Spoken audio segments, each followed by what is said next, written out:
नमस्ते, मेरा नाम डॉक्टर आनंद अय्यर है। मैं बच्चों का न्यूरोलॉजिस्ट हूँ। मैं अपोलो हॉस्पिटल्स अहमदाबाद में कंसल्टेंट पीडियाट्रिक न्यूरोलॉजिस्ट की तरह काम करता हूँ।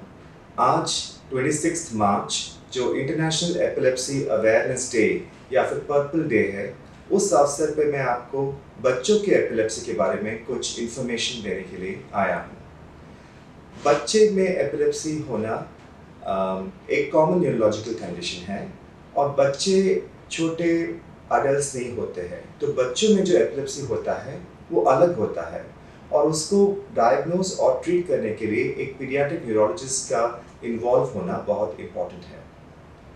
बच्चों में मिर्गी या एपिलेप्सी या खैंच क्यों आता है? तो हम सब के दिमाग में इलेक्ट्रिकल वायरिंग होती है और कुछ बच्चों में ये इलेक्ट्रिकल वायरिंग में शॉर्ट सर्किटिंग होती है, जिसकी वजह से बच्चों को तान या खैंच या फिट्स आते हैं। फिट्स कई अलग अलग प्रकार के होते हैं।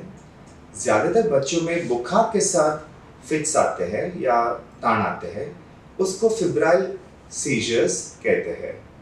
ऐसे बच्चों को मृगी या एपिलेप्सी का डायग्नोसिस नहीं होता और 5 साल के बाद उनको ये बुखार के साथ खैंच नहीं आता। लेकिन कुछ बच्चों में बुखार के बिना कोई और प्रोवोकेशन के बिना बार बार फिट्स या खैंच आता है और ऐसे बच्चों को हम एपिलेप्सी का डायग्नोसिस देते हैं। ये दिमाग का शॉर्ट सर्किटिंग जो होता है वो या तो दिमाग के एक हिस्से से आ सकता है या दोनों हिस्से से आ सकता है।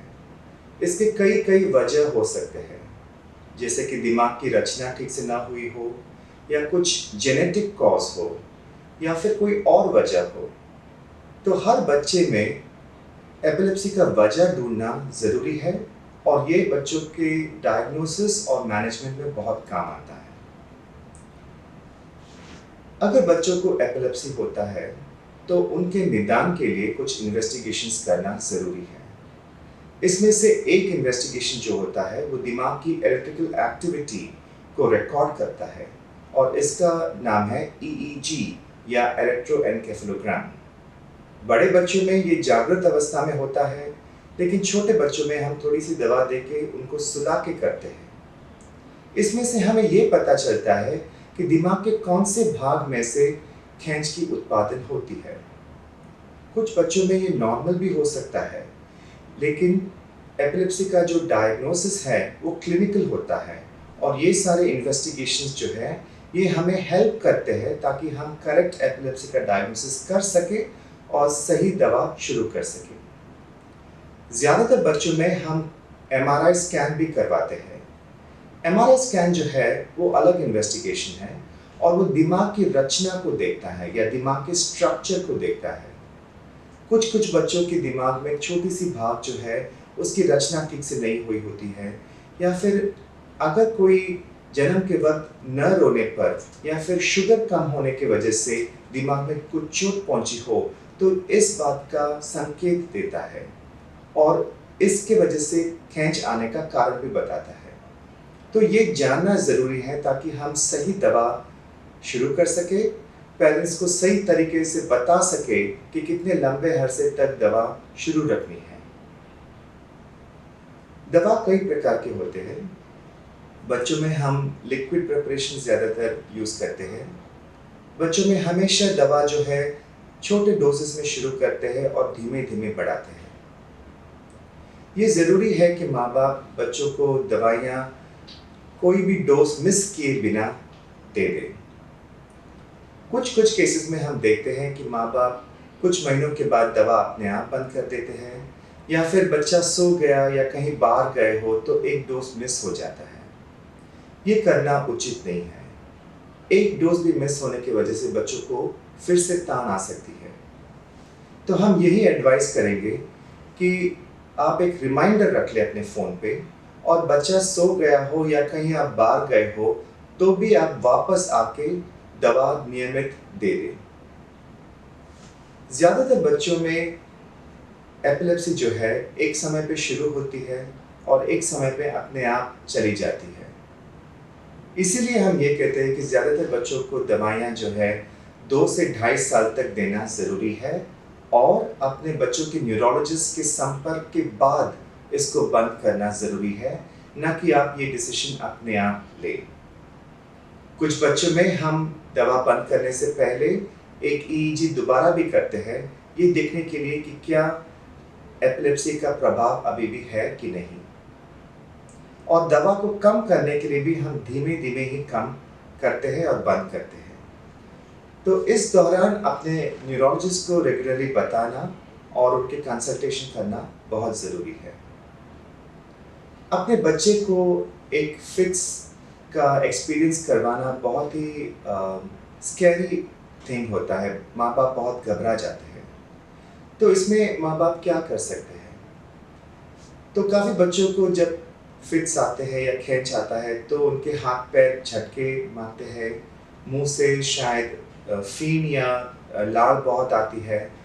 तो ऐसे संजोगों में आप अपने बच्चों को रोके ना, उनके हाथ पैर को जकड़ने की कोई ज़रूरत नहीं है। मुंह के अंदर कुछ डालने की भी ज़रूरत नहीं है। ऐसा करने से बच्चों को ज़्यादा इंजरी पहुंचती है या फिर उनके मुंह के अंदर सफोकेशन भी हो सकता है। जब बच्चों को खींच आता है तब उनको एक साइड पे सुला दीजिए और ये ध्यान रखिए कि फिट्स जो है लंबे अरसे तक न जाए। कुछ न्यूरोलॉजिस्ट कुछ केसेस में आपको एक स्प्रे भी दिलवा देंगे, जिसको डालने पे बच्चे के नाक में डालने पे ये फिट्स जो है अपने आप बंद हो जाएंगे। उसके बाद आप नज़दीक के जो भी हॉस्पिटल हो या फिर अपने पीडियाट्रिक न्यूरोलॉजिस्ट को संपर्क करें ताकि हम दवा में कोई मॉडिफिकेशन कर सकें। बच्चों में एपिलेप्सी का ट्रीटमेंट में ज़्यादातर दवाइयाँ ही हैं और 70 to 80% बच्चे जो है वो राइट ट्रीटमेंट के साथ कम्प्लीटली कंट्रोल हो जाते हैं और फिर उनको फिट्स नहीं आते। लेकिन कुछ बच्चों में एक अलग प्रकार की दवाइयाँ या फिर एक से ज़्यादा दवाइयाँ ऐड करने की ज़रूरत पड़ सकती है।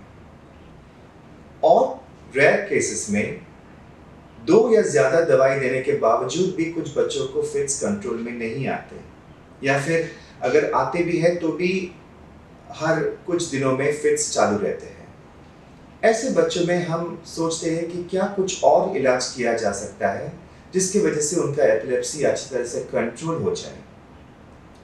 कुछ बच्चों में अगर एमआरआई स्कैन में हम देख सके कि उसमें कोई रचना में प्रॉब्लम है और अगर हम ईईजी या और इन्वेस्टिगेशंस के द्वारा ये प्रूव कर सके कि जो एपिलेप्सी या खींच आ रही है उसी भाग से आ रही है, तो हम एपिलेप्सी न्यूरोसर्जन के द्वारा इस भाग को निकाल सकते हैं और एपिलेप्सी सर्जरी कर सकते हैं। ये करने से पहले काफ़ी इन्वेस्टिगेशंस और एक टीम के साथ डिस्कस करना ज़रूरी है और उसके बाद सही डिसीजन पेरेंट्स को बताना ज़रूरी है। एपिलेप्सी सर्जरी करेक्ट केसेस में एपिलेप्सी से फ्रीडम करा सकता है और दवाइयाँ भी लेने की ज़रूरत नहीं हो सकती है। इंटरनेशनल एपिलेप्सी अवेयरनेस डे का इस साल का थीम है epilepsy is more than seizures. इसका क्या मतलब है? इसका मतलब ये है कि बच्चों में जब एपिलेप्सी आता है तो सिर्फ दवाइयाँ करना ज़रूरी नहीं, पर उससे ज़्यादा सोचना ज़रूरी है। तो इसमें मैं 3 या 4 पॉइंट्स बताना चाहता हूँ। तो पहली बात ये है कि ज़्यादातर माँ बाप जब बच्चों को एपिलेप्सी डायग्नोस होता है तो उनको बहुत रिस्ट्रिक्ट करते हैं, उनको बाहर खेलने नहीं देते हैं, उनको साइकिल नहीं चलाना देते हैं, उनको स्विमिंग नहीं करने देते हैं, उनको स्कूल ट्रिप्स में नहीं भेजते हैं। ऐसा करने से बच्चों के जो इंटरनल सेल्फ एस्टीम है और उनका सेल्फ कॉन्फिडेंस जो है वो कम हो जाता है। उनको एक डिस्क्रिमिनेशन जैसी फीलिंग आ जाती है कि मुझ में कुछ सीरियस प्रॉब्लम है, इसके वजह से मेरे मम्मी पापा मुझे हर चीज़ में इंक्लूड नहीं करना चाहते हैं। तो हम ये आपको बताना चाहते हैं कि ट्रीटमेंट से अगर एपिलेप्सी कंट्रोल होता है तो सिर्फ थोड़े कॉमन सेंस प्रिकॉशंस लेना ज़रूरी है। ऐसे बच्चों को कम्प्लीटली एक्सक्लूड करना सही नहीं होगा। तो अगर स्कूल ट्रिप में अगर बच्चे जाते हैं तो टीचर को इन्फॉर्म करना ज़रूरी है। उनके जो नेज़ल मिडाज़ोलम स्प्रे है वो साथ में भेजना और किसी को ट्रेन करना ज़रूरी है। बच्चे साइकिल बिल्कुल चला सकते हैं लेकिन हेलमेट पहन के और किसी अडल्ट के सुपरविजन के साथ। उसी तरह से बच्चे स्विमिंग भी जा सकते हैं, लेकिन स्विमिंग इंस्ट्रक्टर को इन्फॉर्म कीजिए कि बच्चे को एपिलेप्सी है और किसी एडल्ट के सुपरविजन के साथ उन्हें स्विमिंग भेजिए। दूसरी बात यह है कि काफ़ी पेरेंट्स हमसे कहते हैं कि एपिलेप्सी शुरू होने के बाद या फिर एपिलेप्सी की दवा शुरू होने के बाद बच्चे की बिहेवियर चेंज हो गई, उसका लर्निंग स्लो हो गया, तो शायद दवा की वजह से है। ये बहुत रेयर होता है और हम ये बताते हैं कि जो दिमाग खैंच या मृगी का उत्पादन करता है, वही दिमाग की वायरिंग ठीक न होने की वजह से बच्चों को कभी कभार लर्निंग में प्रॉब्लम हो सकता है या उनको और बिहेवियर प्रॉब्लम हो सकता है। कुछ बच्चे जो है उनको स्पीच डिले होता है, आई कांटेक्ट अच्छा नहीं देते हैं, उनको खेलना नहीं पता और बाकी बच्चों के साथ कैसे इंटरेक्ट करना ये नहीं पता है, और ऐसे बच्चों को ऑटिज्म का डायग्नोसिस भी मिला जाता है। कुछ बच्चे बहुत ही हाइपर एक्टिव होते हैं, उनको अटेंशन में प्रॉब्लम होता है और उनको attention deficit hyper activity disorder का डायग्नोसिस देते हैं। कुछ बच्चों को रीडिंग या स्पेलिंग में मिस्टेक्स हो सकते हैं, तो स्पेसिफिक लर्निंग की प्रॉब्लम हो सकती है। तो सिर्फ एपिलेप्सी को कंट्रोल करना इम्पॉर्टेंट नहीं है, ऐसे कंडीशंस को आइडेंटिफाई करना और उनका प्रॉपर इलाज करना भी ज़रूरी है। ऐसे केसेस में हम बाकी प्रोफेशनल्स का भी सहायता लेते हैं, जैसे कि साइकोलॉजिस्ट हो या फिर ऑक्यूपेशनल थेरेपिस्ट हो या स्पीच एंड लैंग्वेज थेरेपिस्ट हो या बिहेवियर थेरेपिस्ट हो। तो एपिलेप्सी और उसके कोमॉर्बिड कंडीशंस जैसे कि ऑटिज्म, ADHD और लर्निंग प्रॉब्लम्स को आइडेंटिफाई करके ट्रीट करना भी इम्पॉर्टेंट है। तीसरी बात ये मैं बताना चाहता हूँ कि हम काफ़ी फैमिलीज़ को देखते हैं कि बच्चे को एपिलेप्सी डायग्नोसिस हुआ, उसके बाद उनकी सारी फैमिली एक्टिविटीज़ रुक जाती है। सिबलिंग्स जो होते हैं पेशेंट्स के, वो हमें आके बताते हैं कि मम्मी पापा अब हमारे ध्यान ज़्यादा नहीं देते हैं, सिर्फ मेरे भाई का ध्यान देते हैं क्योंकि उसको एपिलेप्सी है। तो एपिलेप्सी का जो इम्पैक्ट है वो वाइडर है, वो फैमिली और उनके सिबलिंग्स में भी साइकोलॉजिकल इम्पैक्ट हो सकता है। काफ़ी पेरेंट्स आते हैं कि हम कहीं ट्रिप में नहीं जाते, हम अपने माँ बाप को गांव में मिलने नहीं जाते क्योंकि हमें डर लगता है कि कहीं एपिलेप्सी ना आ जाए। तो ऐसे फैमिलीज़ का काउंसलिंग करना इम्पॉर्टेंट है, उनका एपिलेप्सी को सही तरीके से कंट्रोल करना ज़रूरी है और उनको ऐसे ट्रीटमेंट देना जैसे कि मिडाज़ोलैम नेज़ल स्प्रे देना, जिसकी वजह से वो निश्चिंत होकर कहीं भी जा सके और अगर फिट्स आते हैं तो स्प्रे को यूज़ कर सके और उस कॉन्फिडेंस को डेवलप कर सके, ये इम्पॉर्टेंट है।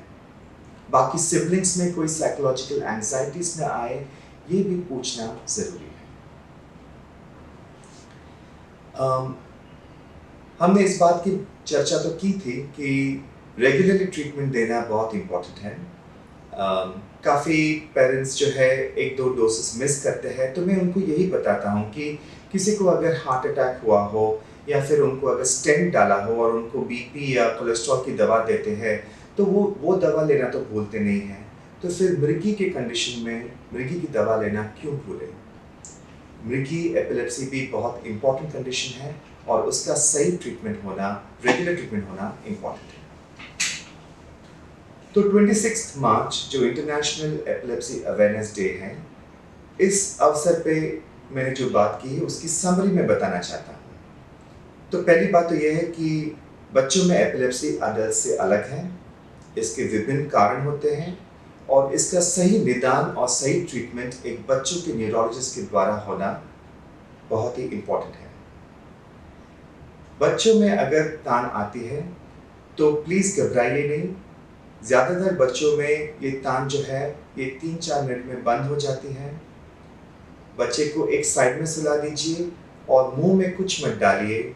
अगर आपके डॉक्टर ने आपको नेज़ल मिडाज़ोलैम स्प्रे दिया है तो वो उपयोग करें, और अगर ये पहली दूसरी बार आपके बच्चे को फिट्स आई हो तो उसका वीडियो रिकॉर्डिंग करें ताकि हम उसको देख के डायग्नोस कर सकें। बच्चों में रेगुलर ट्रीटमेंट देना ज़रूरी है।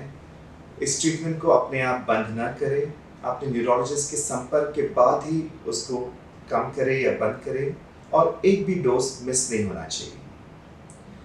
जिन बच्चों को एपिलेप्सी होता है उनमें और कंडीशंस भी हो सकते हैं, जैसे कि autism, attention deficit hyper activity disorder और लर्निंग प्रॉब्लम्स। इसका सही निदान होना और सही सपोर्ट और ट्रीटमेंट होना बहुत ही आवश्यक है।